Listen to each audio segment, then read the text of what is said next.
Happy birthday to you.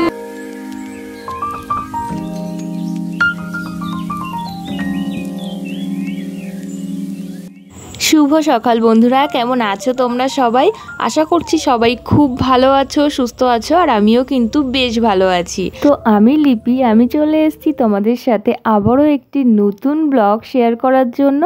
তো আজ হচ্ছে বৃহস্পতিবার আর এখন বাজে সকাল ঠিক 6টা। তো এখন থেকেই তোমাদেরকে সাথে নিয়ে আজকের ব্লগটা স্টার্ট করলাম বন্ধুরা, দেখতে থাকো। আই হোপ যে আজকের ব্লগটিও তোমাদের ভীষণ ভালো লাগবে। তো আমি আজকে সকাল 6টা থেকে বেলা 11টার মধ্যে কিভাবে সংসারের সমস্ত কাজকর্ম গুছিয়ে কমপ্লিট করে ফেলি সেটাই আজকে তোমাদের সাথে শেয়ার করব। তার জন্য কিন্তু পুরো ভিডিওটি তোমাদেরকে দেখতে হবে, কোনো রকম মিস না করে, স্কিপ না করে। আর হ্যাঁ, তোমরা নিশ্চয়ই থাম্বনেল দেখেছো, তো সেটার সম্পর্কেও তোমাদের সাথে আজকে কিছু বিস্তারিত কথাবার্তা বলবো, শেয়ার করব। যে ইউটিউবের টাকায় গাড়ি বাড়ি করা একটা নেশা হয়ে উঠেছে, নেশা বা লোভ যাই বলো না কেন, এই লোভ থেকে কিভাবে নিজেকে সরিয়ে কিভাবে সুন্দরভাবে একটা সুস্থ জীবনযাপন করতে পারো তারই কিছু বিস্তারিত কথাবার্তা আজকে তোমাদের সাথে আলোচনা করব। তো কি প্রসঙ্গে এই কথাবার্তাগুলো আজকে তোমাদের সাথে বলতে চলেছি আর কেনই বা বলছি সেটাও তোমাদের সাথে আজকে শেয়ার করব। তো তার জন্য কিন্তু পুরো ভিডিওটি বন্ধুরা আমার সাথে তোমাদেরকে দেখতে হবে। তো দেখো বন্ধুরা, তোমাদের সাথে কথা বলতে বলতে কিন্তু কিছু কাজও আমার এগিয়ে গেছে। এদিকে আমি ঘরটাও ঝাড় দিয়ে নিয়েছি আর এদিকে বাসি বিছানাটাও গুছিয়ে ফেলেছি। তো এবার আমি ঘরটা মুছে নেব, নিলে ঘরের কাজকর্ম মোটামুটি কমপ্লিট। আর আমি ওই যে এঁঠো থালা বাসন রাতে যে খাওয়া দাওয়ার পর বেরোই সেগুলোকে আমি রাতেই ধুয়ে রাখার চেষ্টা করি। এটা প্রতিদিনেরই কাজ আমার, যখনকার থালা বাসন আমি তখনই ধুয়ে পরিষ্কার করে রাখার চেষ্টা করি। সে দুপুরের থালা বাসন হোক, সকালের থালা বাসন হোক, বা কিংবা রাতের থালা বাসন, যখনকারটা তখনই করে কমপ্লিট করে পরিষ্কার করে রেখে দিই।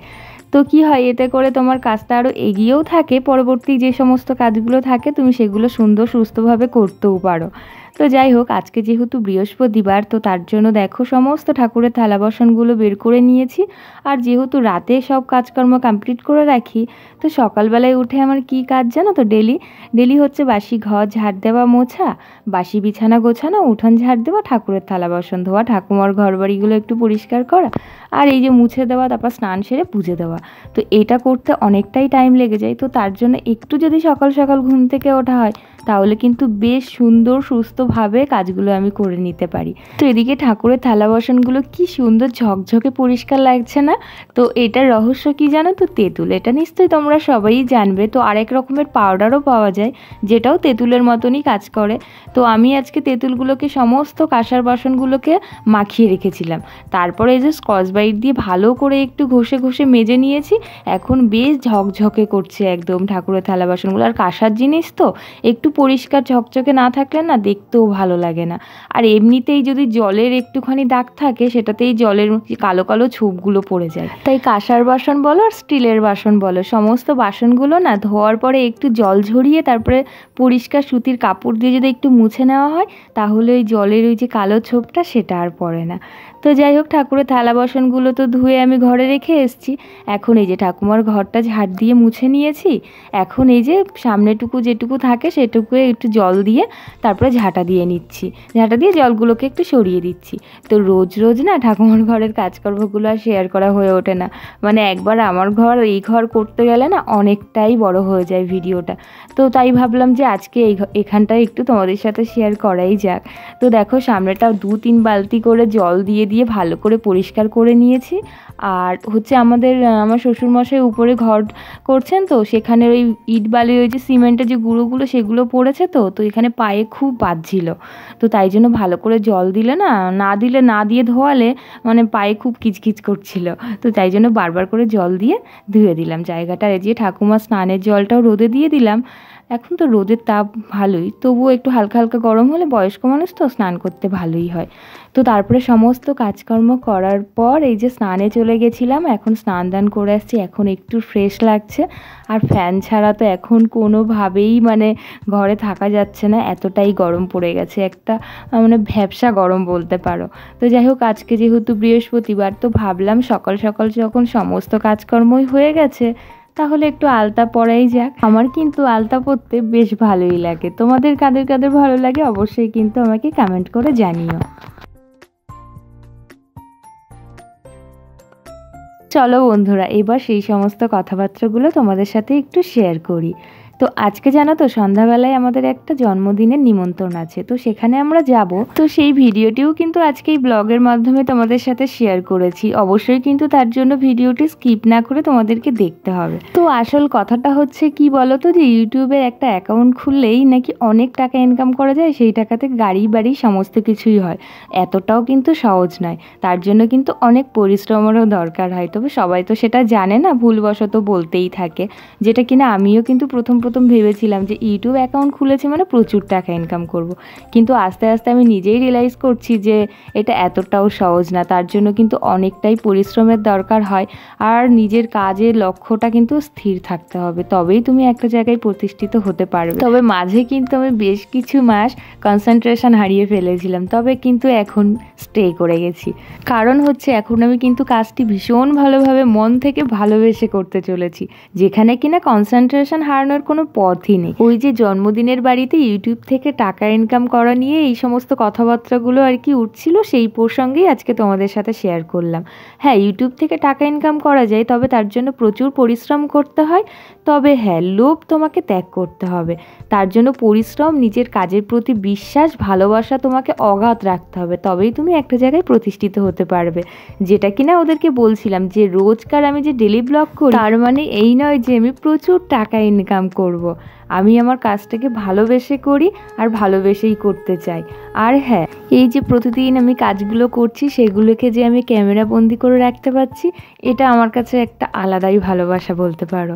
তবে হ্যাঁ, প্রত্যেকটা কাজের ক্ষেত্রেই কিন্তু তোমাকে লোভটাকে ত্যাগ করতে হবে, তার পরিবর্তে পরিশ্রম, ভালোবাসা, বিশ্বাস এগুলোকে প্রচুর পরিমাণে দিতে হবে, তাহলেই তুমি একটা জায়গায় প্রতিষ্ঠিত হতে পারবে। তো যাই হোক, অনেক কথাবার্তা তোমাদের সাথে আজকে শেয়ার করে ফেললাম। তো এদিকে দেখো পুজোটাও দেওয়া হয়ে গেছে। তারপর এই যে সকালে একটু ডালিয়া করে নিয়েছিলাম, তো ঠাকুমাকে দেবো আর আমি একটু খাবো। তো খিচুড়ি টাইপসেরই করেছিলাম, বেশ কিন্তু ভালো হয়েছিল, গাজর আর একটু আলু দিয়েছিলাম। আর এদিকে দুপুরবেলার রান্নাটাও কিন্তু আমার কমপ্লিট হয়ে গেছে। আজকে পাট শাক দিয়ে ডাল করেছি, পাট শাক ভাজা করেছি, আর এদিকে দেখো আলু ভাজাটা তোমাদের দাদাভাই এসে করেছে। এই কর্নফ্লাওয়ার, খাওয়া সোডা, লঙ্কার গুঁড়ো, একটু কালো জিরে দিয়ে বেশ কিছুক্ষণ ম্যারিনেট করে নিয়ে তারপরে এই যে ছাকা তেলে ভেজে নিয়েছে।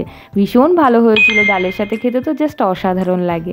তো এদিকে দেখো তারপরে সন্ধ্যাবেলায় চলে এসেছি জন্মদিনের বাড়িতে। তো দুপুরের পর আর কোনো কিছুই শেয়ার করা হয়নি, তো যেখানে এসে কিনা এত কথাবার্তা শুরু হয়েছিল। তো যাই হোক, এই যে পুচকু মানে দাদা বোনের দুজনেরই জন্মদিন আজকে, তো দুটো কেক ওই জন্য নিয়ে আসা হয়েছে, দুজনেই এখানে সেলিব্রেট করছে।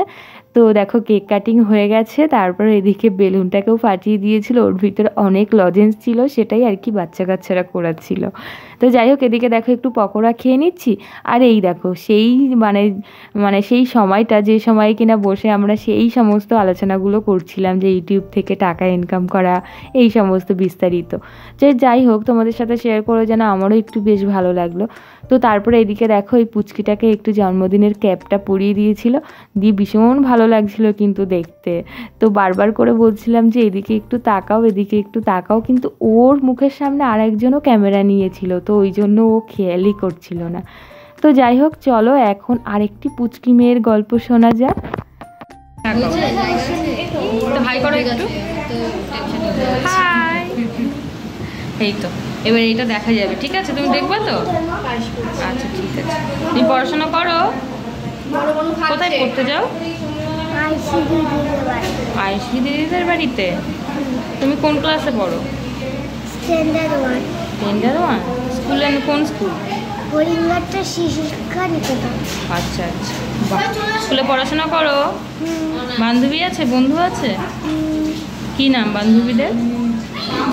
রবি দাস, ঋতুদা, কীর্তনিয়া। আরে বাবা রে, অনেক বান্ধবী, তাই না? আচ্ছা, তো ওর সাথে গল্প করে তারপরে চলে এসেছিলাম খেতে। তো সবারই মোটামুটি খাওয়া দাওয়া হয়ে গেছে, আর আমাদের বাড়ির পাশেই, সেই জন্য লেট করেই খেতে বসেছিলাম। আর তোমাদের দাদাভাই একটু পরিবেশনও করছিল। তো সেই জন্য। আর এখন বৃষ্টিও পড়ছিল জানো না, আর ওয়েদারটা মানে ঠান্ডা গরম মিশিয়েই আর কি বলতে পারো।